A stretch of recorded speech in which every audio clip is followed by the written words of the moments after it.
Look forward to 2021, they said. It'll be a better year than 2020, they said. Hey, everybody.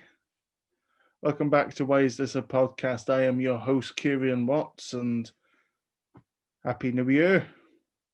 I would say to you in person. If I could see you in person, I still can't. Turns out that the changing of the Gregorian calendar doesn't dispel a global pandemic. COVID-19 continues to surge, but fortunately, we have several promising vaccine candidates the world over in many countries, including the United Kingdom, where I'm from. If my accent didn't give it away, has already started rolling out. And many other countries are rolling out mass immunization campaigns against the novel coronaviruses, which is great news. And thank you to the medical technicians, the scientists, the volunteers in clinical trials, and everybody involved in getting a vaccine out as quickly as we've got. This was an unprecedented global health crisis and has been responded to with an unprecedented effort. Thank you very much. Sadly, it's not all good news. While Joseph R. Biden Jr.'s victory in the United States presidential election has now been certified by the Electoral College and certified by Congress, stuff happened. And President Donald J. Trump had something to do with it, if I'm being generous. Rioters stormed the Capitol in a display that some referred to as sedition, some referred to as insurrection, some referred to even as treason, but what I would refer to as a clusterfuck. It was a horrific attempt to subvert democracy in a nation who so often is held up as a beacon of light. When Joseph Biden is sworn in as President of the United States, I hope that it will be a message that democracy endures. Because do keep in mind I'm British. The only reason that this is happening is because they wanted to get away from this. They wanted to get away from the monarchy in the United States. And they've elected a man who I don't necessarily agree with on everything. But they elected him instead of a vulgar charlatan. A man who, and I probably used this on a previous episode, but who reminds me of a cobra, and that he's full of venom. I'd be alarmed if I found him in my house unexpectedly, and I wouldn't leave him alone in a room with a woman I love. Donald Trump will not be president, and at the time I'm recording this, he's effectively conceded. But what happened at the Capitol is a terrible, terrible thing.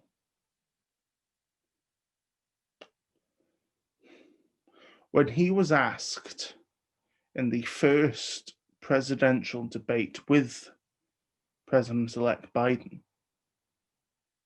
to condemn white supremacy, and specifically the Proud Boys, he answered, "Stand back and stand by." And that kind of equivocal rhetoric The only phrase I could use is that the chickens came home to roost. But had they been Black Lives Matter protesters, I wonder how it would have played out. And I'm fairly certain that it wouldn't have played out the way that it did. This is my first show of 2021, and I hoped to begin it on a more optimistic note. And I can with the arrival of the new vaccines. I also can't because, to quote Razorlight, there's panic in America. But I hope on January 20th, that panic at least is alleviated. I can introduce Why Is This a Podcast 2021 with a fantastic show. Joining me from the great Garden State of New Jersey, Denise Gray-Felder. Denise, lovely to see you. You too.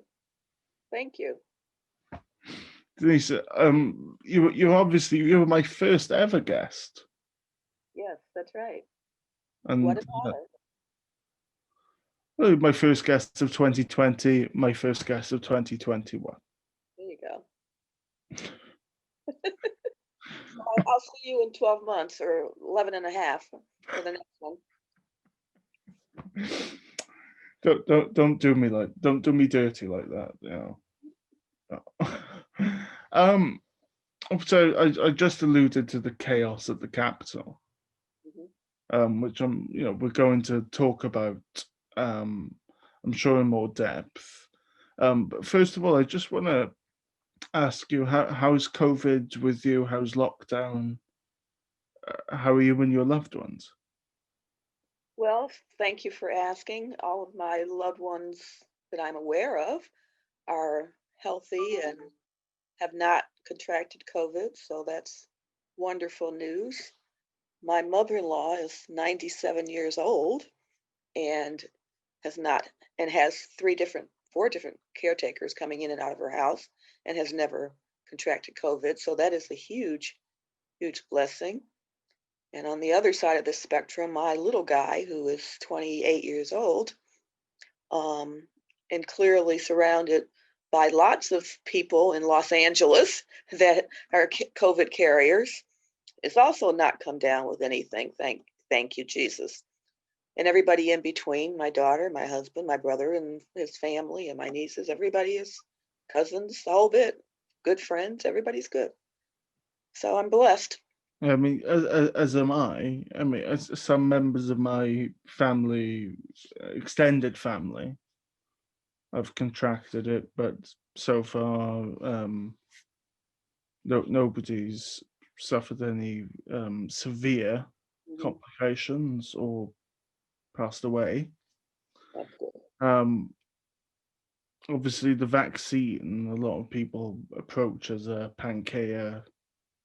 Hope I'm pronouncing that right. But they approach it as a sort of solution to everything.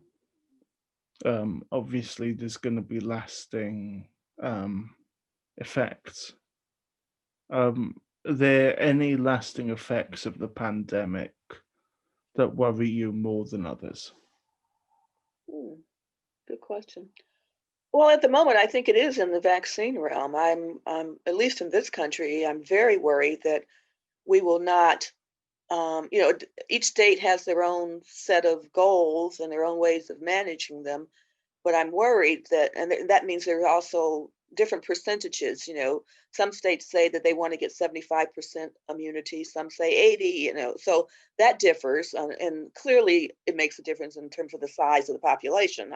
And just do the math, right? But I'm worried that there are not any states right now that appear to be on track to reaching their goals because people just are not accepting the vaccine at the rate and the numbers that we would hope. And in my state, in New Jersey, the Great Garden State, as you call it, because that's what it is called. And we'll talk at some point about why it's called the Garden State. But the people are just not accepting the vaccine at the rate we thought, including healthcare workers, which is pretty troublesome. My life, my work right now, trying to help as much as possible get out the story that the vaccine is not going to hurt you. It's one of my main well, it's probably two of my main concerns with in the UK is the impact on routine immunization as well. That's a big thing in my mind. Is will the skepticism over COVID vaccines translate to a lasting dent in confidence in vaccinations against measles, etc. That's looms large in my mind. And then I do think that my other major worry, I'm sure that more will jump out of my drawers in my bedroom, are things like the lasting economic damage, the lasting impact on confidence in the healthcare systems. That also looms large in my mind. I think also, for here, the economic impact is tremendous, particularly on small businesses. And like many things in this country, small businesses owned by people of color.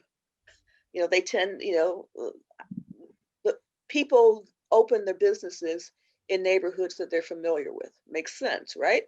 Mm. So if you're a restaurant owner, or if you choose to open a service station, a filling station, gas station, whatever you want to call it, you might have them in a neighborhood that is primarily populated by people of color, if you are people of color, if you are a person of color, rather. And many of those people who are on the wrong side of the economic growth spur, meaning that they're poor and struggling just to pay their rent right now, are not going to be buying anything, particularly food from a restaurant right now. And if they don't have a car, they're certainly not going to be patronizing your new gas station that you just opened, your new service station that you just opened. So, there's this cycle of people that were at a point in their lives of actually on their way up economically. The pandemic has pushed them back down the economic ladder. And we don't know how long it's going to take for that kind of harm to be overcome. So, how optimistic are you about the Biden presidency in terms of addressing those socio-economic issues? How optimistic are you about that? well, I'm optimistic, particularly in a couple of realms, because keep in mind that he was the vice president of the United States under President Obama. Mm-hmm. So he is a proponent of healthcare for all. And that is one of the major consumers of family income in this country. If, in terms of emergencies, if someone in your family gets sick and you don't have employer provided health care, God help you. Because a typical hospital stay for something serious can range in the tens of thousands of dollars. And for something, quite serious or rare, the hundreds of thousands of dollars. Who can pay that if they don't have health care insurance? We don't have a national health care plan. We don't have a safety spot where people can go. Yes, you can go. There are a few hospitals, and there is at least one designated hospital in each major city that people with no help can go for emergency care. The point is that there's just so many ways that families can find themselves in catastrophic states during a pandemic. So that's why it's so important that I think people seriously consider accepting a coronavirus vaccine and do it soon. I'm trying to think of the right adjective actually to describe how I felt when Joe Biden was elected, or at least certified as the winner. Hmm. I think the word I would use was satisfied. Hmm. Satisfied that there was a repudiation Right. of the vulgarity and the venom Hmm. of the Trump administration. I was, I was glad to see that because it gave me hope that that can happen in my country or in the UK, Hmm.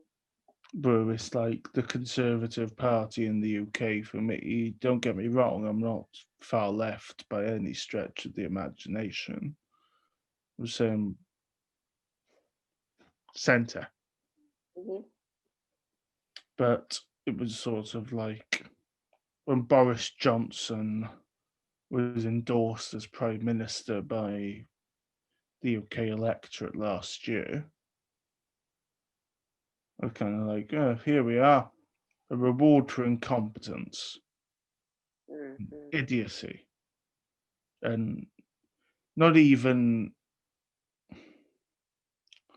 more so than anything enabling that's what I felt. And I kind of want to go to what happened at the US Capitol, Yeah. Yeah. because that was obviously outgoing President Trump never explicitly said, storm the Capitol, smash the windows, put your feet up on Pelosi's desk. He didn't say that, but he did say march on the Capitol, enabling that while keeping himself distant. What did it do to you personally, emotionally, I should say, to see that attack on the pillar in some respects of your democracy? Yeah. Well, I'm not the kind of person that would particularly get overwhelmed with any sort of emotion around a building because at the end of the day, it's a building. But the for me, it is the symbolism of the acts that people were taking. One in attacking the one of the three branches of our government, which is frankly, I think, the most important branch because it's the one that each one of us have the opportunity to elect someone from our part of the world to sit in Congress. You elect your senators and your representatives based on the state that you live in, the city that you live in, the county that you live in. So it is truly somebody that in a good day, I can walk across town and meet one of my elected officials. I can't do that with the president. I can't do that with the senator. Well, in Cory Booker's case, I could because he lives close enough. But I digress. So that symbol, I think, of representative government is really important.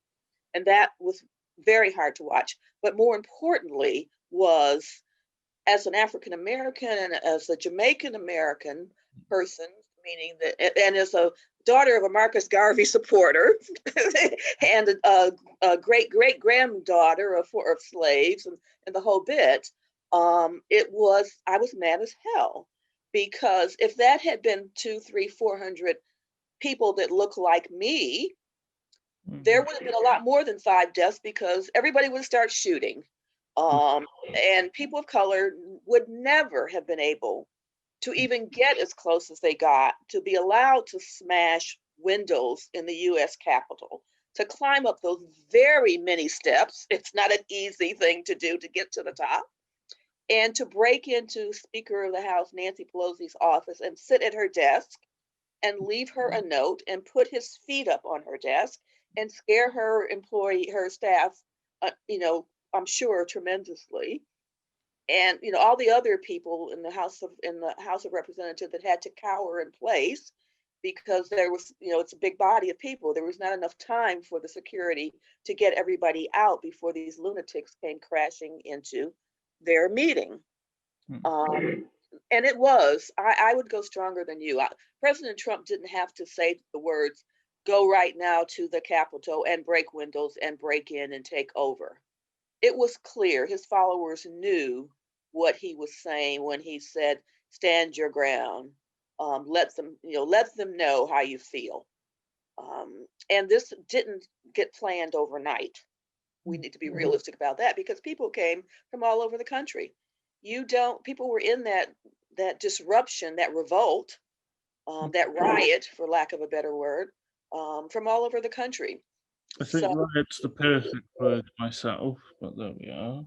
They came for his rally on Wednesday morning, and his rally was full of vitriol that got people fired up. And as a result, at least 4 of the 5 people that were killed were innocent. A Capitol policeman, happened to be from New Jersey, the Garden State, was hit over head with a fire extinguisher, and he died Thursday night. One of the rioters herself was shot for trying to break into the Capitol. She was an Air Force veteran. Why was she there? Really? And then the other 3 people were people that had underlying health conditions, which when you're rioting, you would have no way of knowing. I would have no way of knowing if I weren't rioting, but these people died. They succumbed from being involved in that panic situation. It's a stark contrast for me. What it was as somebody watching from afar. It was the stark contrast as well between what occurred at the Capitol and what occurred at Lafayette Square in the summer, and the disproportionate response to both events, but at different ends of the spectrum. That's what struck me. Quite. And keep in mind that some of the people of the, at least of, I don't know with this certainty, but the accusation is that they're Proud Boys, and groups like that, these self-appointed militia groups, like last spring or early summer, were the ones who were arrested by the FBI for a plot to kill the governor of Michigan. They were Governor Whitmer and her family for months. They had been under surveillance for months and had a plan to kill her. So this is not, I think we should not think of Wednesday's event at the US Capitol as an isolated event. It's part of an orchestrated attempt for people who don't agree with the elections to, I don't know if they're trying to pay us back or if they believe that this somehow is going to earn them a voice or a place at the table or whatever. But whatever they believe, it's wrong, it's hurtful, it's harmful. And the ones that they're actually harming are anybody in the future who wants to come behind them and run for office. Because so many of us are done. As you could see that day, the day before, in fact, Tuesday, we voted for the first time in this country in Georgia, the 2 new senators. First time a Jewish person has ever been a senator from Georgia, and an African-American man, the first time an African-American has been a senator from Georgia since Reconstruction. Talking of senators, before I let you go, talking of senators, so Ted Cruz, Texas, Josh Hawley, I believe, of Missouri. Yes, House of Representatives from Missouri. Yeah. Those who stoked up those claims of widespread voter fraud, to what extent do you think that they bear responsibility for the I don't that we saw at the Capitol? since the events of Wednesday, a lot of the people that have publicly said they would contest the results have been very quiet and backed down. Obviously, it's too late to contest the results because the vote has already happened now. But yeah, I think Ted Cruz, a lot of things that he does because, and including that, he does because he wants to run again in 4 years. And I think he is mistaken, but I think he thinks he has a chance. Hopefully this will be the talk. Can I just touch wood so that he doesn't win? Thank you. I'll do the same. There we go. No, I just touched wood. I believe it was John Boehner who called him Lucifer. Yeah, that's a good way of thinking of it. Yeah. Yeah. I don't know much about Holly other than he I don't think he's been saying anything in the last 24 hours. I didn't see anything that he said yesterday. So maybe somebody's told him the best thing he can do is just be quiet. But no, I'm sorry, that's not true. He was asked what he thought about the possibility of trying to get Trump out of the White House in the next 11 days by employing the 25th Amendment, which gives the House of Representatives the opportunity, if they get the votes, to say that Trump is unfit to be president. And Holly did say that there was no way that would pass, I think, or something saying that. I would either go for impeachment or a winch. Yeah. Well, impeachment, we tried that, right? That sounds familiar. It sounds familiar to me as well, but to just sort of, but before I let you go, on that question of what responsibility do they hold for what happened at the Capitol? I think that for enabling Trump. Yeah. I'm not a criminal justice person, but as little as I know about it, I think that would be legally would be hard to prove a direct criminal intent on their part. In terms of moral, both lawyers, I believe, too. So, in terms of moral responsibility. What kind of responsibility? Moral. Oh, moral. Oh, clear. Yeah, there's a lot of people that have moral responsibility, and sure, I would definitely put them in that list. Well, I'm looking forward to Mitch McConnell sitting in the back. See you, Mitch. Cheap seats. See you, Mitch. And his wife has resigned as. Yes, I did. Yeah. Which I'm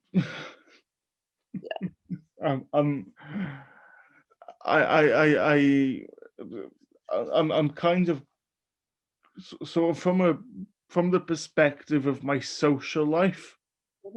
I am glad that I didn't know that Mitch McConnell's wife was the Secretary of Transportation. Yeah. Because if as soon as I saw Elaine Chao has resigned as Secretary of Transportation in the US, so that's Mitch McConnell's wife. I would have been slightly alarmed. Yeah. Well, the other one that resigned, other female secretary, cabinet member who resigned, and I have the disfortune of having come from the same state as she did in Michigan, and I can't remember who it is, but I heard something in passing very late last night from someone that said that maybe now Betsy will have time to visit the first public school she's ever been in. And she was the Secretary of Education. I just love that.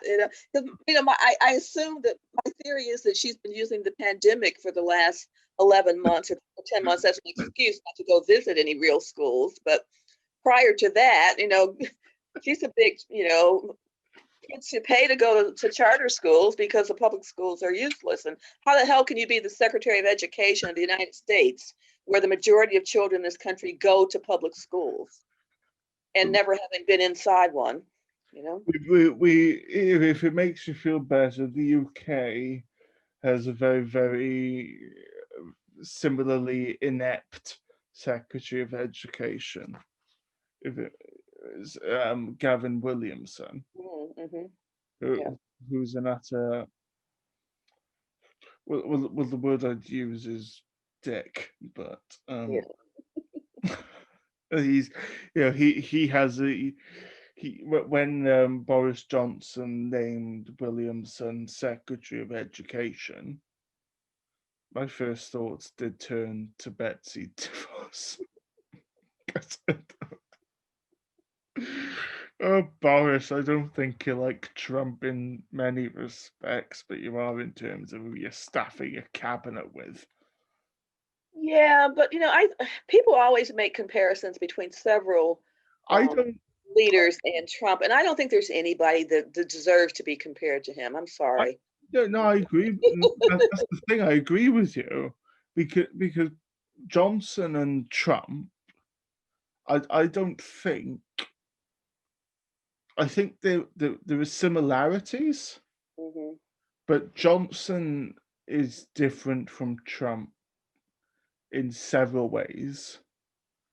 In particular, that with Johnson, the whole buffoon routine is an act, Right. Exactly. whereas with Trump, it's not. Right. I think the main thing that I think that bonds them, and most people will probably expect me to say hair, Hmm. and it isn't even hair.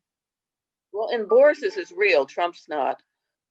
I'm No, no, but it's because people, but people say, oh, Boris and Trump, they both have stupid hair, but right. Boris does genuinely mess up his hair Right.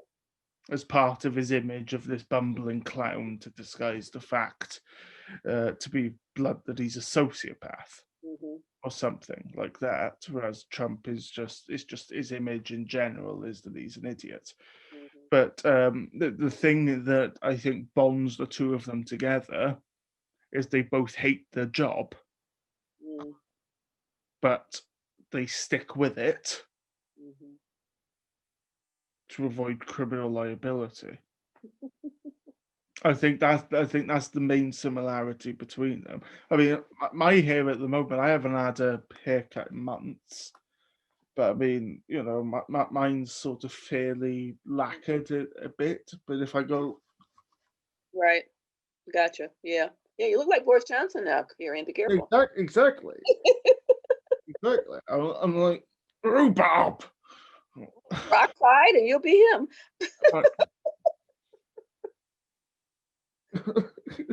Like if I get, because it's lacquered, it's easy to go back. But I've got the mane there. You see, Yeah. I've got the Yeah. mane there. No, but I mean, the people, it does irritate me when people say, "Oh, Boris is the British Trump." It's like Mm. he's not. Mm-mm. Boris is far more dangerous, I think. Exactly, because Boris is a lot smarter than Trump is, first of Exactly. all. It doesn't take much, but he is a lot smarter than Trump. And I think Boris genuinely, at least from what I've read, I don't know anything about him really, but I believe that he genuinely wanted the job and wanted to do good for And the then, United and Kingdom. then, and then he Trump decided, and then he is very realized that he different. hated it. Right, exactly. It's like it's part of the reason why. Not that I feel sorry for Theresa May, because I don't. But Theresa May, I think she went in with good intentions, Hmm. kind of. Don't get me wrong. I didn't. I wouldn't have been endorsed or voted for the woman, Yeah. but I do feel like she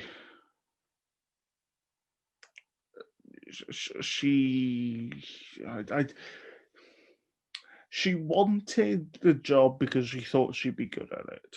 Hmm. Hmm. Whereas Johnson wanted the job because he thought he deserved it by right of just his And, and, privilege. and and then you bring in, just to go back to an earlier question, and before we leave, Hmm. that I think that's one of the most encouraging things about Joseph R. Biden is that this is a man that did not have to run. He's at the stage of his life when he doesn't have to work either, and he genuinely cares about this country. He So, genuinely believes that he can make and will make a contribution, and he will make a contribution. I'm certain of that. So it's good to have a public servant who isn't stupid, who isn't personally motivated by how he can stuff his own bank account or keep people out of his bank account, since he seems to have this proclivity to not want to pay any taxes. And this job kept him out of jail.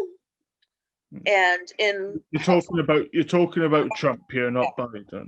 Yes, not Biden. Don't make an enemy of the president-elect. Yes, I'm comparing the two. You've got a genuinely honest, upright, smart individual who cares about the future of the country and his fellow citizens, as compared to a totally dishonest liar, cheat, poor businessman who hopefully after the 13th day from now will have many of the legal establishments in the state of New York coming after him for some pretty serious infractions. And hopefully he will fade into the woodwork and we'll won't have to do with him anymore. My thoughts when Biden ran and announced his campaign, I think I was very much sort of in the Kamala Harris, Elizabeth Warren kind of camp. Klobuchar was one of my guys as well, guys, gals, whatever. Like, and I follow US politics and get invested in it so much because British politics is so bloody depressing. But it wasn't until I saw an interview that Biden gave, in the midst of the pandemic, after he became president-elect, where he spoke about the loss of his son, Beau, and spoke with such candor and vulnerability. And I saw that, and then when I saw the debates, obviously months later, I thought he actually ran because he thought it was the right thing to do. Exactly. And I'm like, from my perspective, because I've entertained the thought at times running for elected office, I've been dared to do it. I've been dared to run to become a member of parliament. But with my experience of mental health issues and various other things, it's almost like you think about your grief and trauma and whatnot that Biden has. A lot of people look at that and they think that it disqualifies them. And I think in Biden's case, especially this year, I think it qualified him. Yeah. Last year, I think it qualified Biden because Trump, as much as I know that he's had, in many respects, a very damaging life on an emotional level. The book that his niece wrote, Too Much and Never Enough, painted a portrait of a family that was dysfunctional and a man who was dysfunctional as a result. But he's a narcissist and he's a sociopath.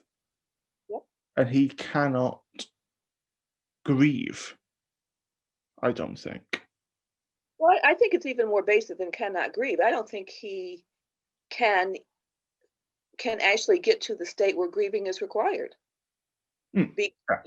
Because of you're talking about two parents that did a real job on at least one of their kids, and God knows about the others.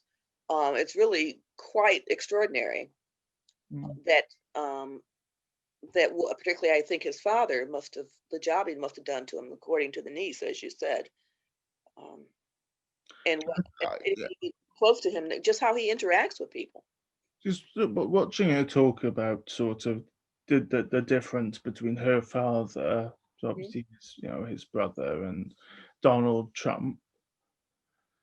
She said, I feel, and this was the thing that struck me about this, was the fact that I do come away from it feeling sorry for him to a point, where I do feel he had an incredibly damaging childhood. And Well, I would like to go on the record as saying I don't have one half an ounce of sympathy for him. And I actually don't have sympathy for people that voted for him and are now regretting it, particularly if they came from the state of New Jersey, because Donald Trump has been a bane on small businesses in that did work for him in his Atlantic City properties for decades. I mean, in Yeah. terms the sympathy I refer to is the she said, she put it better than I could, and I'm probably paraphrasing, but his niece put it better than I could. Hmm. But she said it's possible to have sympathy for Donald Trump, the child, Ah, I see. and as opposed to Donald Trump, the adult, because in terms of who he is now, I see. at the age of 74, Hmm. I've no sympathy for him at all. Kids in cages, Hmm. doing his best to stoke up division, his failures in handling the pandemic, no sympathy there whatsoever. Um, but in terms of a child and the damage there, I can see that. But I mean, it's almost the person who comes to mind, because I know we do have to go. I think we're going over. Yeah, we Um, are. we are going over. Yeah, Yeah. Chris Christie, Uh-huh. Governor Christie. Yep. Saw an interview he gave, and that they asked him, "Is it true?" This was earlier in the election. I go, "Is it true that you're helping President Trump Hmm. prep for these debates and helping him on the road to re-election?" And he was equivocal. And I was just looking at him, and that's what got me when you said just then, um, I've no sympathy for people who voted for him. And I think I can get people I can probably be sympathetic to people who voted for Trump the first time, in the way that I'm sympathetic for people who voted for Brexit, Hmm. because they thought they were shattering the system or something. Well, I think there's a small group. I mean, I know Second small. time I can't. There's a group of people who voted for Trump the first time and maybe the second time, I don't know, because they were enamored by the Trump that they saw on television. Mm. And that whatever that show was called, I can never even The remember it. Apprentice. The Apprentice, thank you. And they somehow felt, they swallowed the Kool-Aid. They knew, they believed that they knew that he had worked hard and got what he got through hard work and being a smart businessman. And actually, the truth is very different. They didn't. He's Exactly. not a smart businessman. I mean, I think, to the best of my knowledge, the person who presented the UK version of The Apprentice, Mhm, Sir Alan Sugar, mhm. to the best of my knowledge, I may be wrong, he actually was a self-made businessman, Right, which I found very, very funny, right. in contrast to Trump. Yep. But I mean, what I was referring to was that there were people who voted for him because he railed against the system, in the same way that the Yes. people who campaigned for Brexit railed against the system, and people thought, "What have I got to lose?" And then the first time around, when someone makes that argument, that's an appealing message. Second time around, you've got to understand that you've been conned, Well, and it's yes, depressing you would when hope that people who are you would hope that vulnerable you would don't. be, yeah, you would hope that you would be swayed by the fact you've been conned, but even more basically, in my mind, because we're all human beings and we all, if you believe in God, you all worship the same God in my mind. That said, how can you watch babies being caged simply because they came across in their parents' arms looking for a safer, more economically sound future, came across a body of water to another country? And to cage small children and babies, for me, was the absolute unequivocal straw that broke the camel's back. And if you could see those images, and in some cases live in the backyards of those images in terms of people that live in the state of Texas, and say that Donald Trump should be anywhere close to the White House, it was not a line that I could cross. So somebody would have had to hold 3 guns to my head to make me vote for him. Before, I know I've said this several times, but before we go, have you ever heard of UK politician named Jacob Rees-Mogg? No. He's quite a prominent right-wing conservative politician in the UK, and he was one of the main proponents of Brexit. And he's very much conservative, socially, economically, whatever. And he's very, very anti-abortion. He's very, very pro-life. Anti-choice, I'd call it, but pro-life. And he's voted on so many things against children of migrants, refugees. And I'm a Christian myself, and whenever people ask him about his votes against LGBTQ rights, women's reproductive rights, his religion is always invoked. And I remember just seeing somebody once point out in a video that Jesus Christ was everything that Jacob Rees-Mogg would hate. An immigrant who could walk on water. Yep. Denise, always lovely to see you. You too. Thank you. Happy New Year. Thank you so much for being here. Happy New Year for you. I'll see you on Inauguration Day, January 20th. You want to be on? Okay, great. No, I want to see you on the steps of the Capitol. You heard it. I'm not allowed to come over. I'd have to self-isolate. You heard it from Denise Gray-Felder. She's coming on my live Inauguration Day special. Right. Thank you. You have to get like a tablet and hold me up there so I can. Gotcha. Okay. See Biden. Joe, how's it going? Congratulations, 46. I'm just amusing myself at this point. Denise, thanks so much for being here. All right. Thank you. Take care. Thanks, everybody. My name's Kerean Watts. I'm your host.